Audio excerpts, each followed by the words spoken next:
ang unification? Gusto niyo po bang matinig kung paano nagsimula yung unification? Ganito po yan. Nung po kami magkasama-sama ng mga mayor, buhay na patotoo po. Nandiyan po si Mayor Jean, nandiyan si Mayor Joel, nandiyan si Mayor Pizarro at nandun yung ang inyong lingkod. Magkakasama po kami sa Hong Kong dahil doon po ginanap yung LNP meeting. Nag-suggest po ang inyong lingkod at sabi ko po sa kanila, fellow mayors, ano sa tingin nyo? Kaya ba natin hikayatin ang mga namumuno sa atin para mag-unification at magkaroon ng genuine reconciliation para sa ganoon, maipagpatuloy na natin ang kaunlaran ng ating lalawigan? Unanimous po. Ang sabi po nila, sige Mayor, at tulong-tulungan natin. Kaya nagkaroon po kami ng concerted effort na sabi namin, sige, magkanya-kanya tayo ng trabaho. Pati ko pong pinasasamahan. Sa proseso po ito, nagkaroon po ako ng pagkakataon na makilala lalo ang mga Garcia.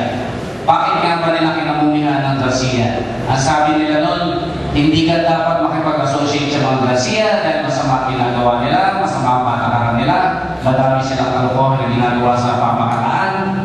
Hindi nila inaasikaso ang kapakanan ng bayan natin. Napatunayan ko po sa maikling panahon ang pagsama ko sa mga Garcia.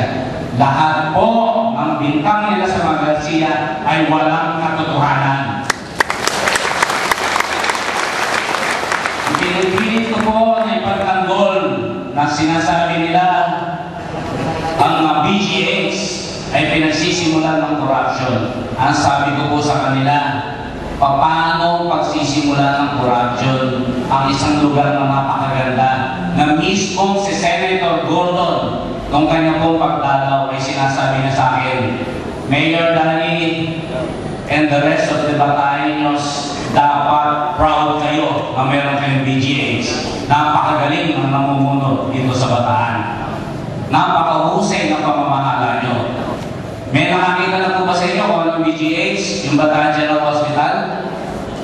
Mag-i-sponsor po ako kung kinakailangan ng lakbay aral para makita natin lahat kung gano'ng kaganda ang BGH.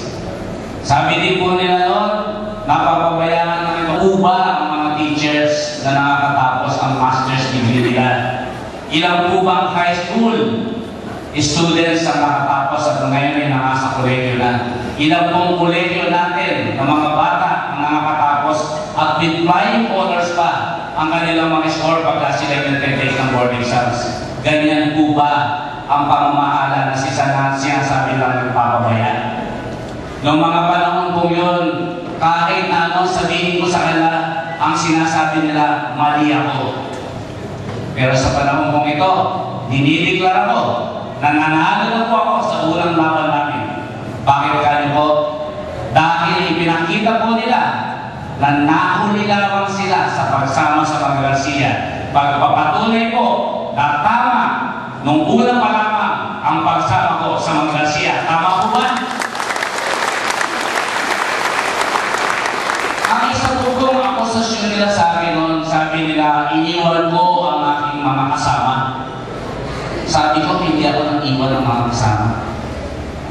Niyayaya ko kayo noong paman na sumama kayo sa mga Garcia. Di po ba sumama sila kayo sa mga Garcia? Sino po ang iniwan nila ngayon? Hindi po ako kasama sa unification party. Hindi po ako kasama sa unification ticket.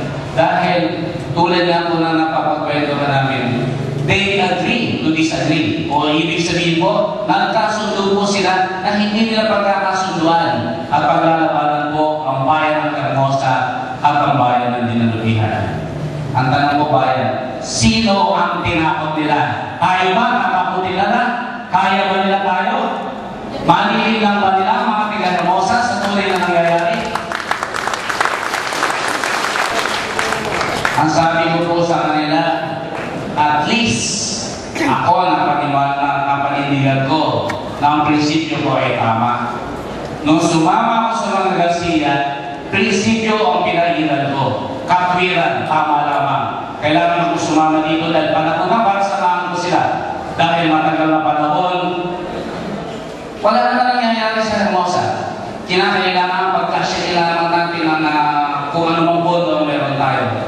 Ang sabi po nila na manalo kami dahil overwhelming ang panalo namin, na-murder po natin ang mga Garcia dito. Kundi lang po dito sa bayan ng Hermosa, dapat talo yung mga aking mga dating kasama.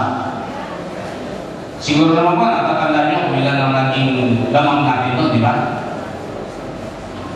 Ngayon ang tanong ko po sa inyo, ako sumama po sa mga Garcia dahil may pinanindigan ako. Sila po, ano po ang dahilan nila? Bakit sila sumasama sa mga Garcia? Sila na rin po ang sasagot ng katanungan ko na yan. Panurin po natin